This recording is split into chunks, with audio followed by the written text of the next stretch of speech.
तेरा कलाम रहेगा कायम पहाड़ जब ना रहे खुदाया, तेरे मुंह की एक बात भी टलेगी ना चाहे कुछ भी हो। तेरी मान दिए है जिंदा सोने से भी कीमती, मेरा दिल ये दे गवाही है ये किताब अजीम।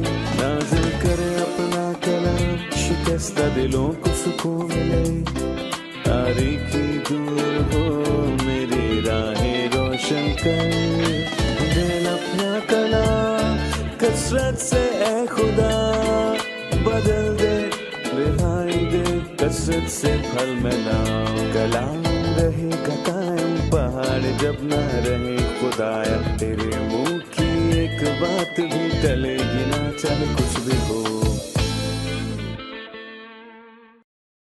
अजीज नाजरीन, मैं अयाद ज़रीफ आप तमाम देखने वालों को हमारे रोज़ के बाइबली मुतालियाती प्रोग्राम की नई किस्त में खुशामदीद कहता हूँ। इस प्रोग्राम में हम बाइबल मुक़द्दस की तमाम किताबों यानी पैदाइश ता मुकाशफा तफसीली मुताला पेश कर रहे हैं। अभी हम ज़बूर की किताब पर हैं जो अहद कदीम की दूसरी नज़मी किताब है, और आज हम 42वें, 43वें और 44वें ज़बूर का मुताला करेंगे। अजीज़ों, जैसे कि मैं आपको बता चुका हूँ कि ज़बूर 42 से ज़बूर की दूसरी किताब की शुरुआत होती है और इसका इख्तिताम 72वें ज़बूर पर होता है। प्रोग्राम के बाकायदा आगाज़ से पहले मैं स्टूडियो में मौजूद खुदा के खादिम भाई यूसुफ का खैर मकदम करूँगा। खुशामदीद भाई। बहुत शुक्रिया भाई। और स्टूडियो में आए हमारे दीगर मेहमानों को भी खुशामदीद। भाई यूसुफ, आप हमें सबसे पहले 42वें ज़बूर के मुतल्लिक कुछ बताइए। दरअसल जिन 3 मज़ामीर का आपने जिक्र किया, 42, 43 और 44, इन तीनों के मौजू तकरीबन एक जैसे हैं, और मैं कहूँगा कि और ये ज़बूर दूसरी किताब से हम आहंग हैं। खरूज की किताब से ये मुताकबत रखती है और पहली किताब पैदाइश से मुताकबत रखती है, यानी कि ज़बूर 1 से ज़बूर 41, और दूसरी किताब जो कि ज़बूर 42 से ज़बूर 72 पर मुश्तमिल है, खरूज की किताब से मुताकबत रखती है। और जैसा कि पैदाइश की किताब का आगाज इंसान से होता है जो कि रास्तबाज ना था, एक ऐसा इंसान जिसने, मैं कहूँगा कि खुदा की हद से ज्यादा नाफरमानी की। पैदाइश की किताब का इख्तिताम यूसुफ की मौत से होता है और ज़बूर 41 का इख्तिताम यीशु मसीह के जी उठने से होता है, और यहाँ फर्क वाज़ेह है। और मैं कहूँगा कि ज़बूर 42 और 43 और 44 हमें खरूज की किताब की याद दिलाता है, जहां पर मुसीबत और वावेला था और बनी इसराइल मुल्क मिस्र में मुसीबत उठाते थे और फिरौन ने उन्हें काम करने वाले गुलाम बनाकर रखा हुआ था। और मैं कहूँगा यहाँ भी कुछ ऐसे ही हालात थे जिसकी वजह से वो फरियाद करने लगे। लेकिन खरूज की किताब का इख्तिताम उसे खुदाम के जलाल से भरने से होता है, और जब हम ज़बूर 72 पर पहुंचेंगे तो हम देखेंगे कि खुदाम का जलाल सिर्फ खुदा के घर को नहीं भरता, बल्कि सारी दुनिया को भरता है, बल्कि कायनात को भरता है। सारी जमीन खुदावंद के जलाल से मामूर हो जाएगी। सो मैं कहूँगा कि यहाँ पर दूसरी किताब और खरूज की किताब के दरमियान एक खूबसूरत ताल्लुक है जिसकी शुरुआत फरियाद से होती है। ज़बूर 42, 43 और 44 में ईमानदार बहुत मुसीबत ज़दा हालात से गुजरता है। भाई यूसुफ, आपने कहा कि ज़बूर 42, 43 और 44 में एक फरियाद का आलम है जिसकी वजह मुसीबत और खुदा की रफ़ाकत में बहाल होने की तड़प है, और खरूज की किताब की शुरुआत में भी लोगों का यही आलम था। ऐसा इसराइल के लोगों के साथ तारीखी तौर पर कब हुआ और बाद अज़ां ऐसा कब होगा? इसराइल के ज्यादातर दिन मुसीबत के दिन थे, लेकिन बाबल की असीरी के दिनों में एक खास किस्म की मुसीबत दरपेश थी, और नोहा की सारी किताब उस मुसीबत की बदौलत ही लिखी गई जो उन्होंने माजी में देखी थी। नबूवती तौर पर कलीसिया के उठाए जाने के बाद कौम एक बड़ी मुसीबत से गुजरेगी जिसे याकूब की मुसीबत कहते हैं। उस वक्त बड़ी मुसीबत के दिन होंगे क्योंकि अंदर और बाहर हर तरफ ईज़ा रिसानी होगी, और अंदर से इंसान का गुनाह शदीद ईज़ा रिसानी का बाइस होगा, और बाहर से असूरी हैवान सारी दुनिया उनके मुखालिफ होगी और उन्हें इबादत ना करने देगी। जैसा कि हम ज़बूर 42 में पढ़ते हैं, मैं कब जाकर खुदा के हजूर हाजिर हूँगा, इन बातों को याद करके मेरा दिल भर आता है। सो उन्हें वो दिन याद आएंगे जब वो खुदा की इबादत के लिए हैकल में जाया करते थे, और उस आवारगी के अरसा में वो इबादत से महरूम हो जाएंगे। सो ज़बूर 42 यहाँ पर खुदा की रफ़ाकत की तलब और यादगारी की बात करता है। क्या ये लोग मुस्तकबिल में फिर मुसीबत से गुजरेंगे और खुदा की रफाकत के तालिब होंगे? हमें इसके बारे में बताइए। जी बिल्कुल। कलीसिया के उठाए जाने के बाद एक मुसीबत होगी जिसे याकूब की मुसीबत कहा जाता है। जब वो यरूशलेम के बाहर फैल जाएंगे मुसीबत के हफ्ते के दूसरे हिस्से में, तब वो जबूर 42 के अल्फाज दोहराएंगे। वो जबूर 42 के अल्फाज दोहराते हुए उन दिनों को याद करेंगे जब वो हैकल में जाया करते थे, और क्योंकि वो हैकल में जाकर इबादत करने से महरूम हो जाएंगे, क्योंकि यहाँ खुदा की हैकल में झूठा नबी बैठा होगा और वो खुदा होने का ढोंग करेगा। जी ठीक है भाई यूसुफ, मैं चाहूंगा कि आप इस जबूर के उन्वान पर बात करें। जिला वतन आदमी की पुकार, मीर मुगन्नी के लिए बनी कोरा का मशकील। हम कोरा की जमात के हवाले से पढ़ चुके हैं कि जिन्होंने मूसा, हारून और खुदाम के खिलाफ बगावत की, तो खुदाम ने खौफनाक तौर पर उनकी अदालत की। तब जमीन ने अपना मुंह खोला और कोरा के साथियों को निगल गई। और गिनती 26 हमें बताता है कि बनी कोरा अपने बाप के साथ ना मरे थे। सो मैं यहाँ कहूंगा ये कोरा की नस्ल है जो मरी नहीं थी। वो खुदा के फजल का निशाना बने, और उनके यहाँ बनी कोरा के जबरदस्त गीत मौजूद हैं। देखें 11 मज़ामीर खुशी और फजल की वाज़ेह बात करते हैं, जैसा कि 11 के अदद की अहमियत है। मैं चंद आयात पढ़ना चाहूंगा। जैसे हिरनी पानी के नालों को तरसती है, वैसे ही ए खुदा मेरी रूह तेरे लिए तरसती है। मेरी रूह खुदा की, जिंदा खुदा की प्यासी है। मैं कब जाकर खुदा के हजूर हाजिर होऊंगा।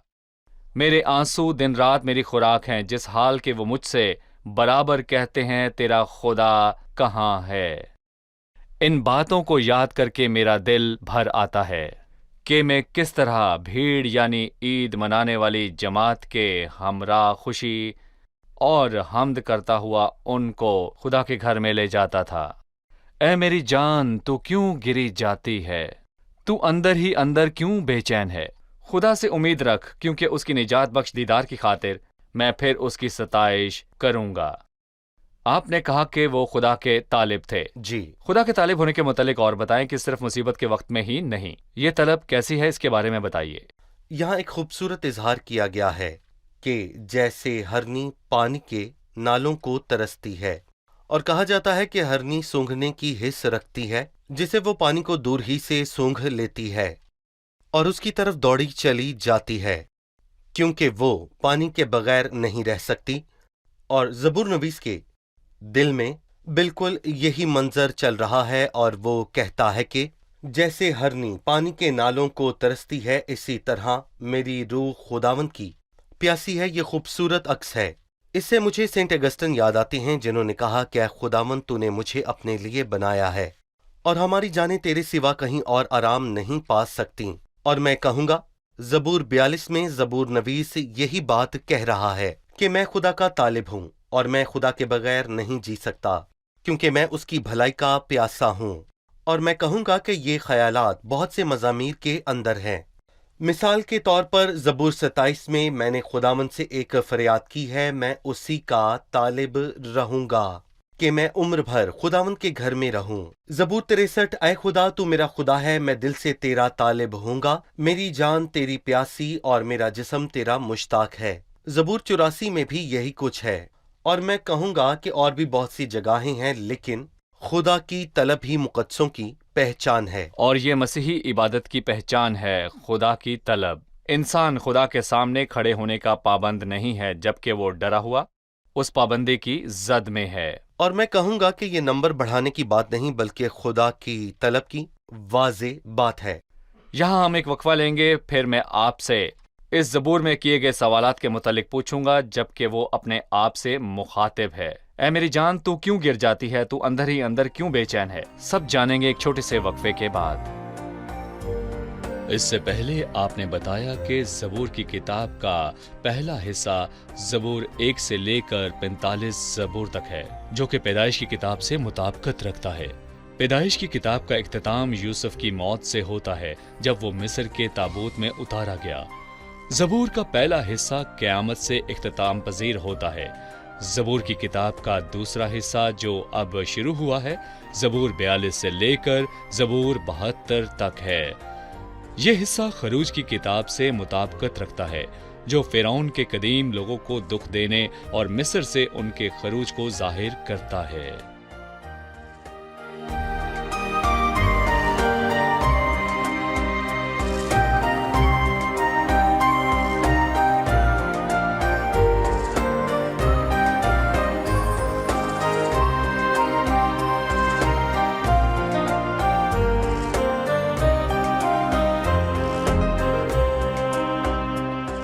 खुशामदीद नाजरीन, वक्फे के बाद दोबारा हाजिर हैं। आइए ज़बूर 42 में आगे बढ़ते हैं। भाई यूसुफ लिखा है, इन बातों को याद करके मेरा दिल भर आता है। वो अपने आप से मुखातिब होने लगता है कि ऐ मेरी जान तू क्यों गिरी जाती है। आप इन सवालात में क्या देखते हैं? यहाँ 6 सवालात मरकूम हैं, लेकिन क्यों?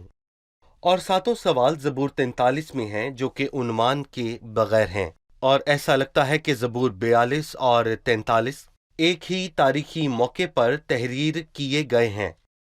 और क्यों का लफ्ज़ 6 मरतबा ज़बूर 42 में और एक मरतबा ज़बूर 43 की 5वीं आयत में आया है। वह ज़बूर 42 की शुरुआत में एक सवाल करता है, मैं कब जाकर खुदा के हजूर हाजिर होऊंगा। फिर 6 सवालात क्यों के साथ हैं, और मैं यहाँ कहूँगा कि कब और क्यों के सवालात ऐसे सवालात हैं जो इंसान की कमजोरी को जाहिर करते हैं। जब कमजोर इंसान मुश्किल से गुजरता है तो उसे 1 मिनट 1 साल लगता है।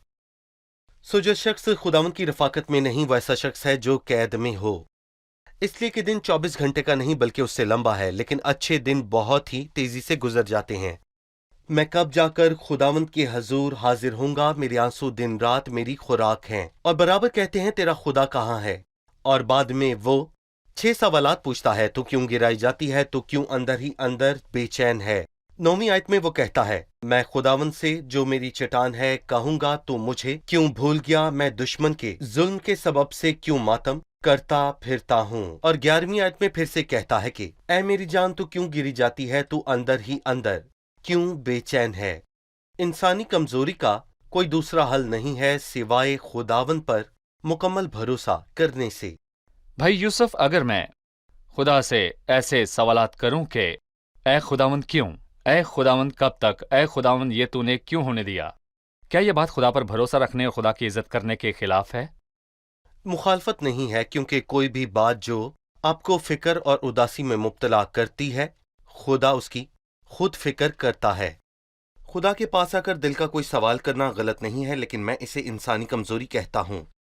यानी जब हम कहते हैं कब और क्यों, दरअसल ये इंसानी फिक्र है वो कदर जिसकी करता खुदा है। कदर करता है। ज़बूर 103 में लिखा है, वो हमारी सरशत से वाकिफ है, उसे याद है कि हम खाक हैं। लेकिन क्या उसने इससे पहले भी कुछ कहा है? क्योंकि जिस कदर आसमान जमीन से बुलंद है, उसी कदर उसकी शफकत उन पर है जो उससे डरते हैं। इसलिए वो हम पर सख्ती नहीं करता, बल्कि खुदावंद उन पर जो उससे डरते हैं तरस खाता है, क्योंकि वो हमारी जात की नजाकत से वाकिफ है। हम कमजोर हैं, सो लिहाजा हम किसके पास जाएं? गुलाम उसके सिवा और कहाँ जाए, कमजोर जोरावर के सिवा कहाँ जाए। सो मैं अपनी उलझन में किसके पास जाऊं? जब मैं परेशान हूं और मैं किसके पास जाऊं? जब मैं थका मांदा हूं तो और किसके पास जाऊं? सो किसी भी तरह की परेशानी या उलझन में खुदावंद के पास आएं, जैसे ज़बूर नवीस ने किया। जी, मैं अपने उन अजीज़ों के लिए माजरत खां हूँ जो आज अरब ममालिक में दुख उठा रहे हैं, और ख़ासकर वो जो बेघर हैं, मतलब ज़बरदस्ती अपने घरों से निकाल दिए गए हैं, सीरिया, लबनान और इराक में। और कुछ और ममालिक है वो जिनके असासे उनसे छीन लिए गए, उनके बच्चों को उनके सामने मारा गया। वो ज़रूर पूछेंगे, ऐ खुदावंद क्यों, ऐ खुदावंद कब तक। यकीनन उनके पास जवाब है, लेकिन उन्हें उसकी तरफ बढ़ना और उसके जवाब का इंतजार करना होगा। बिल्कुल, उससे दूर जाने की बजाय हमें उसके पास सही आना चाहिए। सही। चलिए मेहमानों के पास चलते हैं और सवाल जानते हैं। ज़बूर 42 की 7वीं और 8वीं आयत, तेरे आबशारों की आवाज़ से गहराव गहराव को पुकारता है, तेरी सब मौजें और लहरें मुझ पर से गुजर गईं। तो भी दिन को खुदावंद अपनी शफकत दिखाएगा और रात को मैं उसका गीत गाऊंगा, बल्कि अपनी हयात के खुदा से दुआ करूंगा। मैं इन 2 आयात का मफहूम जानना चाहूंगा। भाई, हम चाहते हैं कि आप 7वीं और 8वीं आयत की वजाहत करें। हम इन्हें 2 तरीकों से समझ सकते हैं। ये बातें बागे गतसमनी में मौजूद मसीह की हैं। 6ठी आयत में उसने कहा, ऐ मेरे खुदा मेरी जान मुझ में गिरी जाती है। یا جیسا متی 26 میں کہا، میری جان نہایت غمگین ہے یہاں تک کہ مرنے کی یہاں نوبت تک کہ پہنچ گئی ہے۔ کیوں؟ کیونکہ اس نے جائزہ لیا کہ گلگتا پر کیا ہونے والا ہے۔ اس لیے میں تجھے یردن کی سرزمین سے یاد کرتا ہوں اور ہرمون کی بلندیوں سے خدا کی محرومی۔ جدائی، کوہ میزار یعنی شکستہ جان پر سے تیرے آبشاروں کی آواز سے گہراؤ گہراؤ کو پکارتا ہے۔ یہ باغ گتسمنی میں موجود مسیح ہے جس نے یہ جائزہ لیا کہ گلگتا پر کیا ہونے والا تھا، اور نبوتی طور پر وہ دیندار بکیا بڑی مصیبت کے وقت میں بہت سخت حالات سے گزرے گا، اور جیسا کہ ہم نے کہا کہ جھوٹا نبی خدا کی ہیکل میں بیٹھ گیا اور کہے گا میں خدا ہوں، اور انہیں اس ملک میں بہت اجزا رسانی ملے گی اور وہ بہت سی جگہوں پر بھاگ جائیں گے، سو ان کی جانیں شکستہ حال ہوں گی اور انہیں محسوس ہوگا کہ موت ان کے بے حد قریب ہے، لیکن وہ خداوند کے رحم سے محروم نہ رہیں گے، جیسا کہ اس نے 8ویں آیت میں کہا، تو بھی دن کو خدا اپنی شفقت دکھائے گا اور رات کو میں اس کا گیت گاؤں گا۔ غضب میں وہ رحم کو یاد کرتا ہے۔ صحیح۔ اب ہم زبور 43 کی طرف بڑھیں گے، جہاں وہ خدا سے مخاطب ہے، اے خدا میرا انصاف کر اور بے دین قوم کے مقابلے میں میری وکالت کر، اور دغاباز اور بے انصاف آدمی سے مجھے چھڑا۔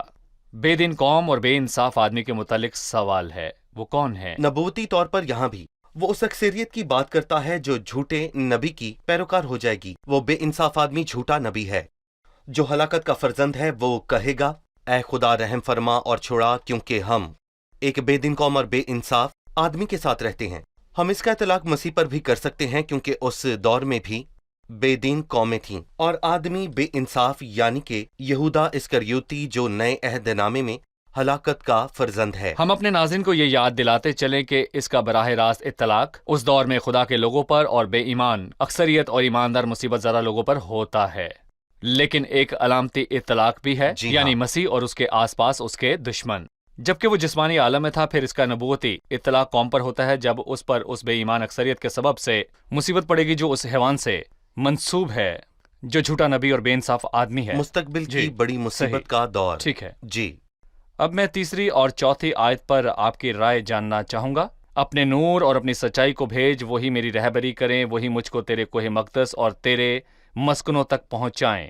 تب میں خدا کے مذبح کے پاس جاؤں گا، خدا کے حضور جو میری کمال خوشی ہے۔ اے خدا میرے خدا، میں ستار بجا کر تیری ستائش کروں گا۔ اس نے حق کی روشنی اور رہنمائی کو مانگا، اور اس کے بعد وہ خدا کے نزدیک جانے کے لیے بڑھتا رہا، کوہ مقدس سے مسکن، مسکن سے مذبح اور مذبح سے خدا تک۔ آپ اس میں کیا دیکھتے ہیں؟ جی بالکل، وہ خداوند میں اس طرح سے مسرور ہے، گویا وہ کہنا چاہتا ہے کہ وہ خداوند تک نہیں پہنچ سکتا، لیکن وہ راستہ بنا لے گا۔ وہ کیسے کوہ مقدس پر جائے گا اور ٹھہر کر قیام کرے گا، مطلب وہ جائے گا اور قیام کرے گا۔ ہم کوہ مقدس پر پہنچ چکے ہیں اور پھر مسکن میں جائیں گے، اور اس کے بعد کوہ مقدس تک پہنچنے کے بعد وہ خدا کے مسکن تک پہنچ گیا، یعنی اور پھر قریب اس آ کے گیا۔ بعد جی بالکل خدا کے مذبح پر گیا، اور نہ صرف خدا کی ہیکل میں بلکہ وہ خدا کے مذبح تک پہنچ گیا۔ لیکن بلند ترین مقام جہاں تک وہ پہنچا، دراصل وہ خدا کی ذات تھی، اور اس نے خدا کو کیا کہا؟ میری کمال خوشی، بڑی خوشی۔ اور یہاں سے ہمیں پتہ چلتا ہے کہ عبادت کوئی ایسی چیز نہیں جو خدا کے خوف سے کی جائے یا پھر پابند ہو کر، بلکہ میں اس سے محبت کرتا ہوں کمال خوشی اور مسرت کے ساتھ، بلکہ اس بیٹے کی طرح جو باپ کے قریب آتا ہے۔ کیا وہ اداس یا خوف زدہ ہوگا؟ اس کے برعکس وہ خوشی سے اپنے آپ کو اس کے بازوؤں میں دے دے گا، اور یہی ایک حقیقی عبادت گزار کے جذبات ہونے چاہئیں۔ یہاں پر ہم ایک چھوٹا سا وقفہ لیں گے، اس کے بعد 44ویں زبور میں آگے بڑھیں گے۔ ناظرین، ملتے ہیں ایک چھوٹے سے وقفے کے بعد، ہمارے ساتھ رہیے۔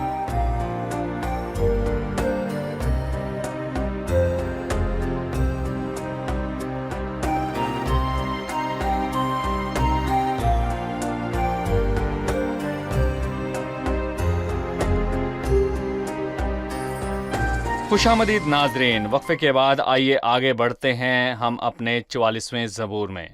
بھائی یوسف، سب سے پہلے میں جاننا چاہوں گا کہ 44ویں زبور کا موضوع کیا ہے؟ اس زبور میں عنوان کے حوالے سے 2 باتیں لکھی ہیں۔ پہلی 11ویں اور دوسری 22ویں آیت میں لکھی ہے، تو نے ہمیں ذبح ہونے والی بھیڑوں کی مانند کر دیا۔ 22ویں آیت، اور گویا ہم ذبح ہونے والی بھیڑیں سمجھے جاتے ہیں۔ میں اس زبور کو ایک عنوان دے سکتا ہوں۔ ज़िबा होने वाली भेड़ें। हम्म। सही। ज़बूर की शुरुआत मीर मुगन्नी के लिए बनी कोरा का मज़मूर मशकील। ऐ खुदा, हमने अपने कानों से सुना, हमारे बाप दादा ने हमसे बयान किया कि तूने उनके दिनों में कदीम ज़माने में क्या क्या काम किए। तूने कौमों को अपने हाथ से निकाल दिया और इनको बसाया। तूने उम्मतों को तबाह किया और उनको चारों तरफ फैलाया। वो माजी की तरफ सोच रहे थे और खुदा की निजात को याद कर रहे थे जो उनके बाप दादा ने पाई थी। मैं चाहूंगा कि हम इससे कुछ सबक हासिल करें। जब हम माजी में देखते हैं कि खुदा ने हमारे आबाओ अजदाद के साथ क्या क्या किया, तो इससे हम ये अंदाजा कर सकते हैं कि खुदा हमसे मुस्तकबिल में किस तरह पेश आएगा। देखें, मैं कहूंगा कि ये कदीम लोगों की पहचान थी कि वो खुदा की निजात को मुल्क मिस्र से याद करते थे, और दरअसल खुदा की कुदरत और शफकत जाहिर हुई जब उसने उन्हें मुल्क मिस्र से निकाला। और भाई, मैं कहूंगा कि हमें सिर्फ वही याद रखना नहीं चाहिए जो उसने हमारे बाप दादा के साथ किया, बल्कि हमें सलीब को भी याद रखना चाहिए जो कुछ उसने हमारे लिए सलीब पर किया। रोमियो 18 में लिखा है, जिसने अपने बेटे ही को दरेग ना किया बल्कि हम सब की खातिर उसको हवाला कर दिया, वो उसके साथ और सब चीजें हमें क्यों ना बख्शेगा। और जो कुछ सलीब पर हुआ वो हर एक सवाल का बेहतरीन जवाब है जो हर उलझन को सुलझा सकता है जो हमेशा दरपेश आती है जब आप मुश्किलात से गुजरते हैं। हमेशा याद रखें कि खुदा आपकी खातिर सलीब पर रहा। सही। चलिए मेहमानों से अब उनका सवाल जानते हैं। जी। 23वीं आयत में खुदा को एक जोरदार सदा दी गई है, ए खुदावन जाग, तू क्यों सोता है। क्या खुदा सो सकता है, या क्या वो दुनिया में होने वाली बातों को नजरअंदाज कर सकता है?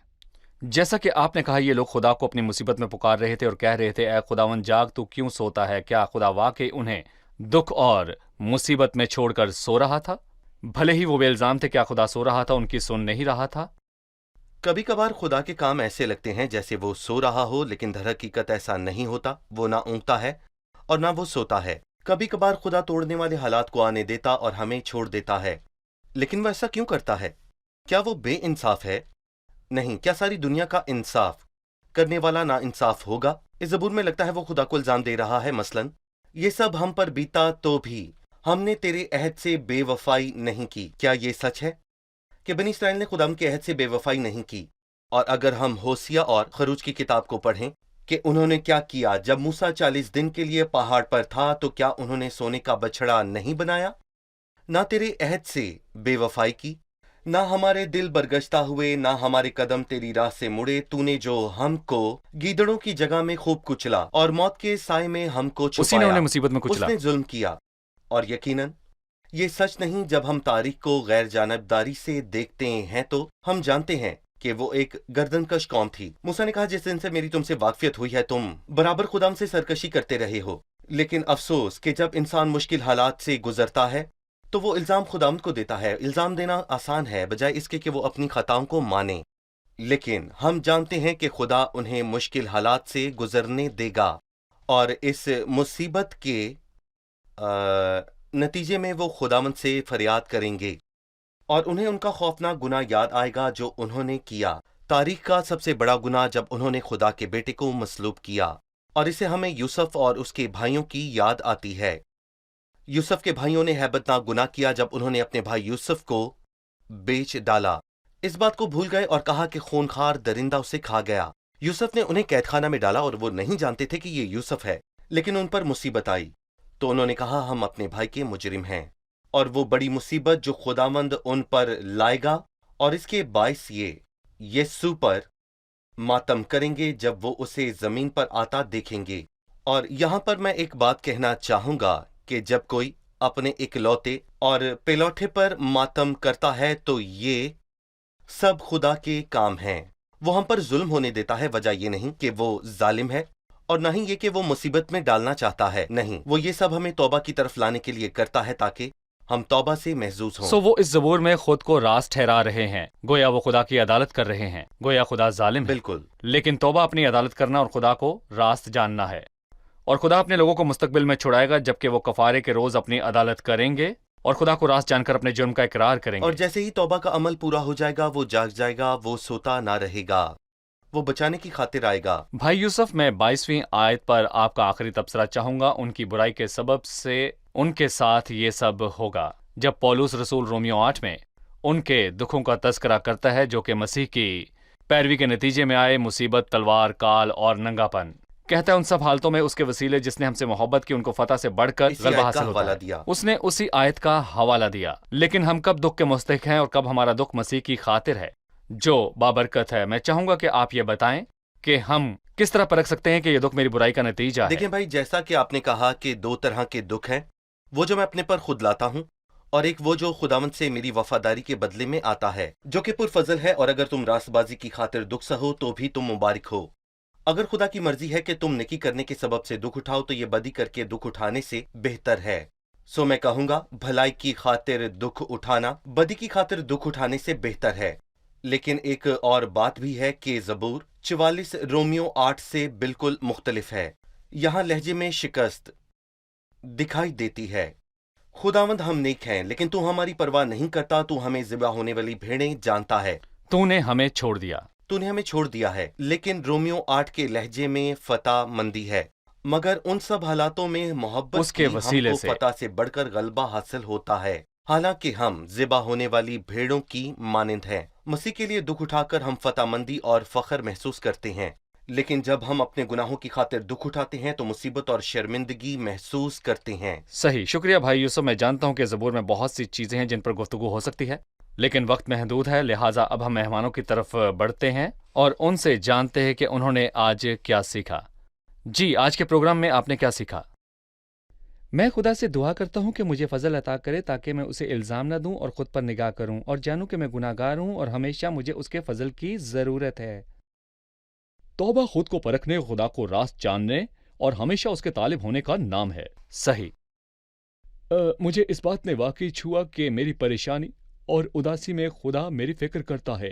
صحیح، جی۔ مجھے اس بات نے واقعی چھوا کہ میری پریشانی اور اداسی میں خدا میری فکر کرتا ہے۔ شکریہ، خداوند آپ کو برکت دے۔ بھائی آپ کا بھی شکریہ۔ آنے والی قسط میں ہم 45ویں زبور پر بات چیت کریں گے۔ میں اگلے پروگرام کے انتظار میں ہوں۔ آمین۔ خدا آپ کو برکت دے۔ عزیز ناظرین، میں زبور 43 کی تیسری آیت کے ساتھ آپ سے اجازت لینا چاہوں گا۔ اپنے نور اور اپنی سچائی کو بھیج، وہی میری رہبری کرے، وہی مجھ کو تیرے کوہ مقدس اور تیرے مسکنوں تک پہنچائے، تب میں خدا کے مذبح کے پاس جاؤں گا، خدا کے حضور جو میری کمال خوشی ہے۔ اے خدا، میرے خدا، میں ستار بجا کر تیری ستائش کروں گا۔ گویا وہ کہنا چاہتا ہے کہ کچھ بھی ہمیں خدا کے سامنے یا خدا کی حضوری میں نہیں لے جا سکتا سوائے الہی مکاشفہ، سچائی اور روشنی کے، وہ کلام جو ذہن کو روشن کرتا ہے اور آپ کو خدا کی حضوری میں لاتا اور طالب بناتا ہے۔ جب آپ کلام کی فرما برداری کرتے ہیں تو ذہن روشن ہو جاتا ہے اور آپ خدا کے پاس جانے کی آرزو کرتے ہیں۔ جو کلام کی تحقیر کرتا ہے اپنے آپ پر ہلاکت لاتا ہے، اور آج جب آپ خدا کا کلام سنتے ہیں جو آپ کی جگہ آپ تک پہنچتا ہے اور آپ اس زندہ اور مؤثر کلام کی فرما برداری کرتے ہیں تو آپ خدا کے طالب ہو جاتے ہیں اور آپ اس کے نزدیک جاتے ہیں، نہ کہ کوئی آپ سے زبردستی دعا کرواتا ہے یا آپ کو پابند کرتا ہے، بلکہ آپ خدا کی حضوری کے طالب ہو جاتے ہیں۔ اور ایسی ہی عبادت خدا کو پسند ہے۔ وہ چاہتا ہے کہ آپ اس کے نزدیک جائیں اور اس کے لیے طلب اور محبت کے جذبات رکھیں۔ ایسے کیسے ہو سکتا ہے؟ تو وہ ہے عزیزو صرف کلام کی فرمانبرداری سے اور الہی روشنی اور الہی مکاشفے کو قبول کرنے کے وسیلے سے۔ اگلی قسط میں زبور 45 کے ساتھ پھر ملاقات ہوگی۔ خداوند آپ کو برکت دے۔